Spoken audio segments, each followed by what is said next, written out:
Hello दोस्तों, कैसे हैं आप सब। आई होप अच्छे होंगे और मस्त होंगे। तो स्वागत है आपका फिर से आपके अपने प्यारे से YouTube channel UP 65 science classes. तो आज हम लोग जो है क्लास 9th साइंस जो पहला चैप्टर हम लोग का है उससे संबंधित एक टॉपिक है गुप्त ऊष्मा। उसका आज हम लोग जो है फुल डिस्कशन करेंगे कि गुप्त ऊष्मा क्या होता है। तो आइए हम लोग बिना देर किए हुए अपने उस टॉपिक के पास चलते हैं।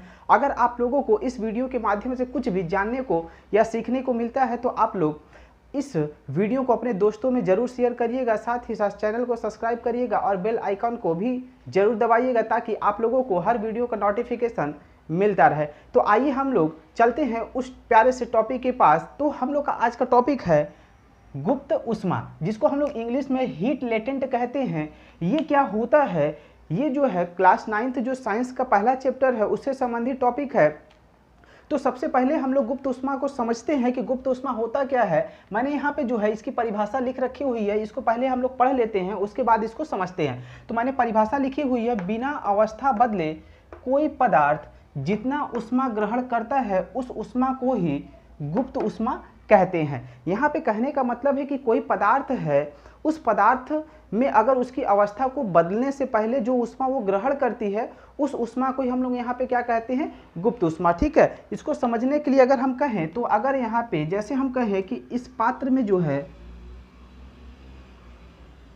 हमने लिया हुआ है पानी, अब क्या करेंगे, इस पानी को हम लोग क्या करते हैं, गर्म करते हैं और इसको हम लोग जो है एक बर्नर के माध्यम से जो है इस पानी को हम लोग क्या करते हैं, गर्म करना स्टार्ट करते हैं। तो ये पानी जो है तुरंत जो है वाष्प में नहीं बदलता है।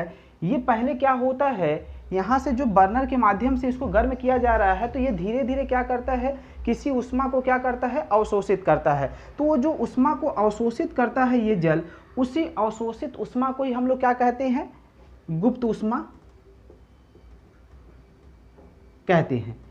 जब ये गुप्त ऊष्मा को अवशोषित कर लेता है तब जाकर के जो है ये हम लोग का वाष्प में बदलता है। तो कह सकते हैं कि कोई पदार्थ है वो अपनी अवस्था को बदलने से पहले जो ऊष्मा को अवशोषित करता है उसी को हम लोग क्या कहते हैं, गुप्त ऊष्मा कहते हैं। एक तो ये हो गया उदाहरण। अगर यहीं पे कहें एक और अगर उदाहरण की अगर हम बात कर लें तो जैसे हम लोग का हमने कहा कि हमने जो है ये बर्फ का टुकड़ा लिया हुआ है, ये हमारा जो है बर्फ का टुकड़ा है। अब इसको हम लोग क्या करते हैं, इसको भी जो है हम लोग गर्म करते हैं।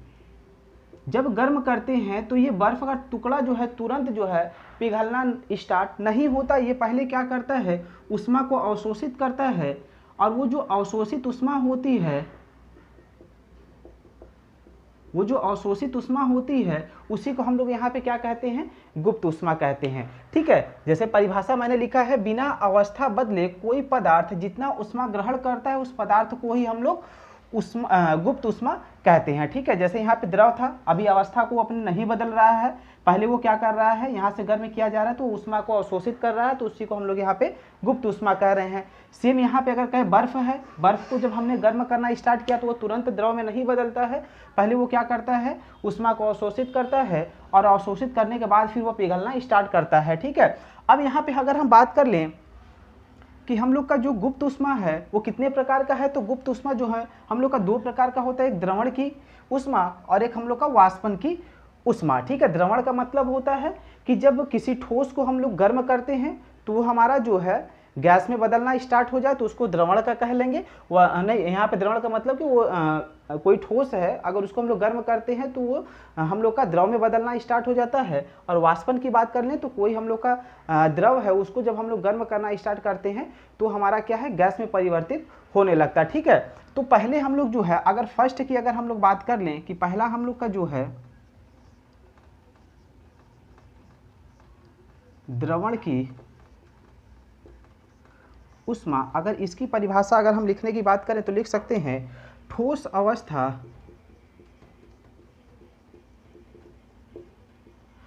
अवस्था से द्रव अवस्था में, ठोस अवस्था से द्रव अवस्था में बदलने से पहले तक,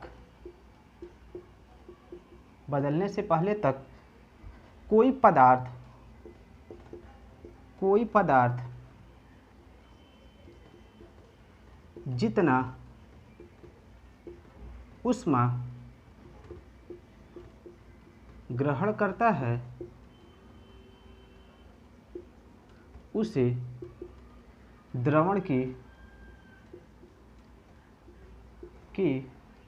ऊष्मा कहते हैं। ठीक है, तो यहाँ पे द्रवण की ऊष्मा का मतलब है कि कोई ठोस अवस्था है, ठीक है, कोई ठोस अवस्था है, वो ठोस अवस्था जो है द्रव अवस्था में बदलने से पहले जो ऊष्मा को अवशोषित कर रही है, उस ऊष्मा को ही हम लोग यहाँ पे क्या कहते हैं, द्रवण की ऊष्मा कहते हैं। ठीक है, यहीं पे हम लोग लिख सकते हैं ये ठोस से हमारा किस में कन्वर्ट हो रहा है, द्रव में। उससे पहले ही जो है हम लोग का जो ऊष्मा ठोस ग्रहण करेगा उसी को हम लोग यहाँ पे द्रवण की ऊष्मा कह लेंगे। अगर सेकेंड की अगर हम लोग बात करें, जो हमारा है वाष्पन की ऊष्मा की अगर बात कर लें तो इसकी हम लोग की परिभाषा होगी द्रव अवस्था से वाष्प